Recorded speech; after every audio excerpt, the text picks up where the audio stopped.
Okay, das reicht. Genau hier liegt das Problem. In deinem Kopf. Deine Gedanken werden deine Worte.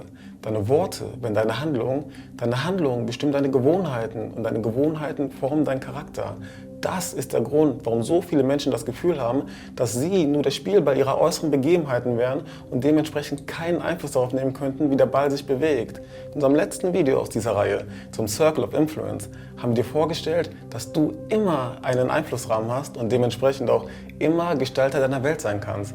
Solltest du das Video noch nicht gesehen haben, empfehle ich dir hier wärmstens, das nachzuholen, denn heute werden wir genau da weiter aufbauen. Und wie war es nochmal? Alles beginnt in deinem Kopf. Und da setzen wir jetzt auch an.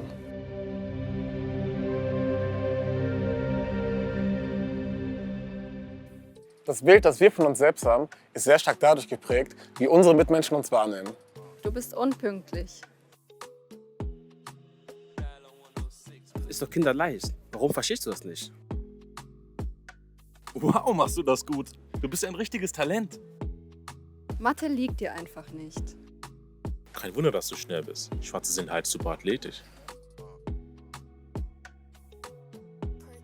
Die Zuschreibung dieser Eigenschaften ist verzerrt und sagt in Wahrheit viel mehr über die Person aus, die dir diese Eigenschaften zuspricht, als sie darüber aussagt, wer du wirklich bist.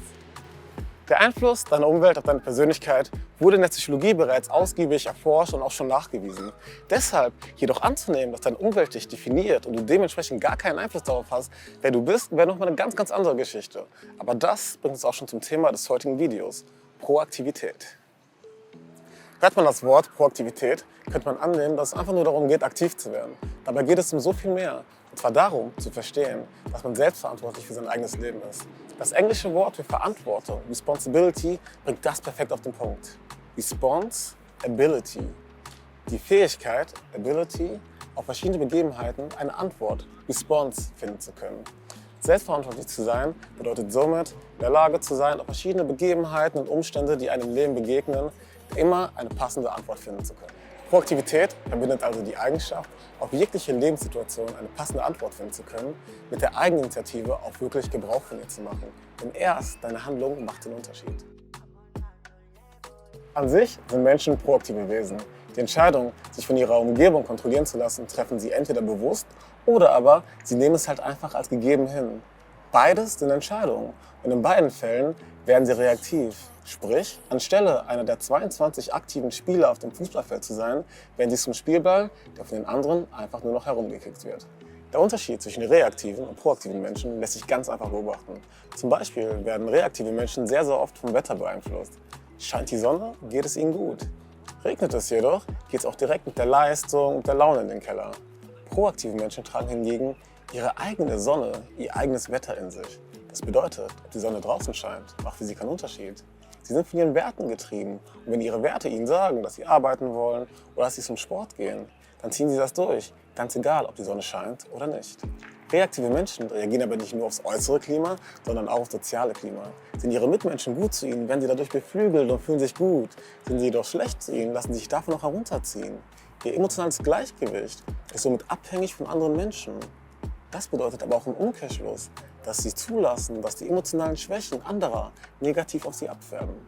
Das beste Beispiel hierfür sind Rassismuserfahrungen. Wie viele Betroffene haben danach begonnen, an sich selbst zu zweifeln? Das kann ihnen keiner übel nehmen, wenn das primär das Bild ist, mit dem sie konfrontiert wurden. Aber gerade deshalb ist es umso wichtiger, das Thema Proaktivität in den nachfolgenden Generationen aktiv zu fördern. Denn proaktive Menschen werden zwar auch von ihrer Umgebung beeinflusst, jedoch haben sie auf diese äußeren Einflüsse wertebasierte Antworten, die es ihnen erlauben, weder abzuheben noch heruntergezogen zu werden. Wenn du dieses Video bis zu diesem Zeitpunkt geguckt hast, weiß ich, dass ich es geschafft habe, dich davon zu überzeugen, wie wichtig Proaktivität ist, wenn du dein eigenes Leben in deine Hände nehmen willst. Aber wahrscheinlich umtreibt dich diese eine Frage, auf die das Video bis zu diesem Zeitpunkt einfach noch immer keine Antwort geliefert hat. Wie werde ich denn jetzt proaktiv? Hier möchten wir dir 3 Schritte zeigen, mit denen du doch jetzt gleich beginnen kannst, dein Leben proaktiver zu gestalten. Als erstes, ergreife die Eigeninitiative.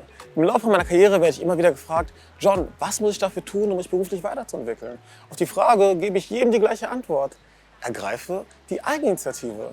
Warte nicht darauf, dass irgendein mysteriöser Förderer daherkommt und seine gesamte Zeit in dich und deine Entwicklung steckt. Bleibe Herr deines eigenen Schicksals. Bilde dich in deinem Bereich selbstständig weiter und denke dein Geschäftsfeld über den Tellerrand hinaus. Wenn du deinen Vorgesetzten jetzt Lösungen für relevante Probleme lieferst und das unaufgefordert, wirst du unweigerlich auf ihrem Radar landen.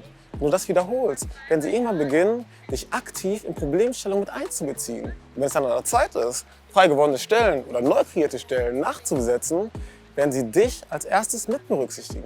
Das gilt aber nicht nur für die Arbeitswelt, sondern für alle Bereiche. Warte nicht darauf, dass deine Umstände sich auf irgendeine wundersame Art und Weise ändern, während du so weitermachst wie bisher. Das wäre ein Paradebeispiel für reaktives Verhalten. Als zweites, achte auf deine Sprache. Wie war das nochmal? Worte werden zu Handlungen. Reaktive Menschen neigen dazu, eine Sprache zu verwenden, die sie von jeglicher Verantwortung befreit. So ein paar Beispiele wären: Ich bin halt nicht so ein Mensch, das liegt mir nicht, so bin ich halt. Was sagt das denn aus, wenn man genau zuhört? Dass ich bin, wie ich bin, ist in Stein gemeißelt und ich kann daran nichts ändern. Yes! Ein Sündenbock ist gefunden, der Herr Jesus war's und ich trifft keine Verantwortung. Aber jetzt mal Spaß beiseite. Deine Sprache kann dich bereits limitieren. Wie oft sagen wir zum Beispiel, dass wir keine Zeit für etwas haben? Zeit hat man nicht. Zeit nimmt man sich. Du entscheidest selber, welchem Thema du Priorität gibst.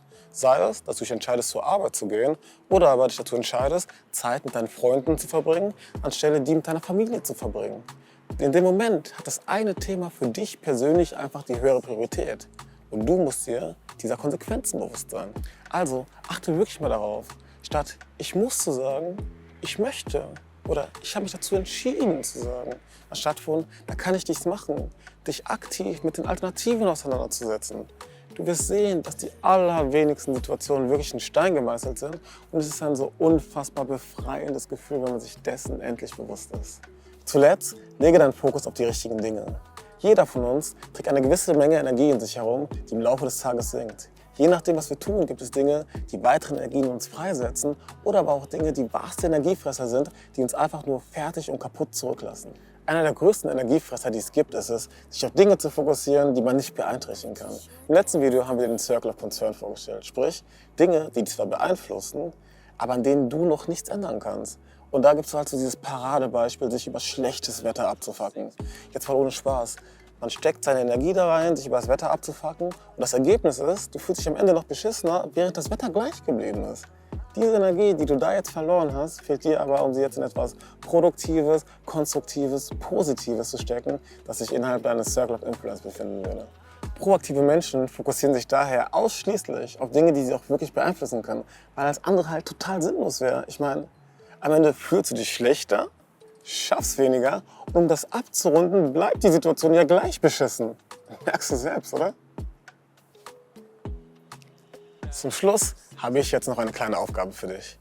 Geh dafür einmal tief in dich und stell dir zu einem zukünftigen Zeitpunkt eine immer wiederkehrende Situation vor, in der du dich bisher immer reaktiv verhalten hast. Sei es eine anstehende Prüfung, ein schweres Gespräch mit einer dir nahestehenden Person oder aber der Kampf gegen den inneren Schweinehund, wenn es mal wieder darum geht, zum Sport zu gehen. Du kennst jetzt deinen Circle of Influence und weißt, was es bedeutet, proaktiv zu sein. Stell dir vor, dass du nun in diese Situation hineinkommst und von deinen neuen Fähigkeiten Gebrauch machst.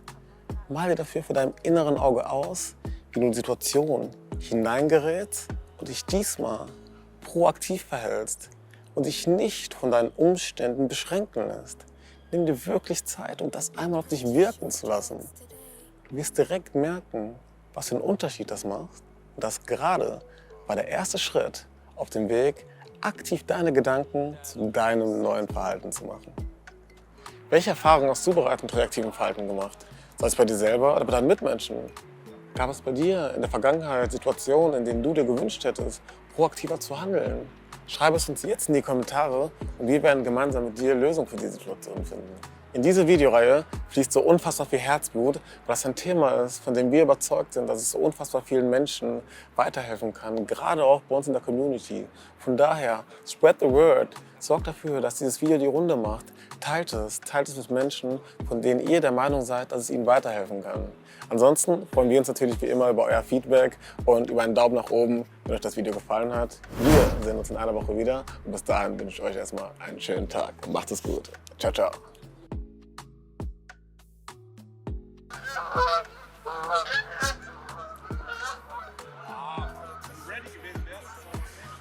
Ja, die waren zu wild. Ich dachte, die scheißen vielleicht.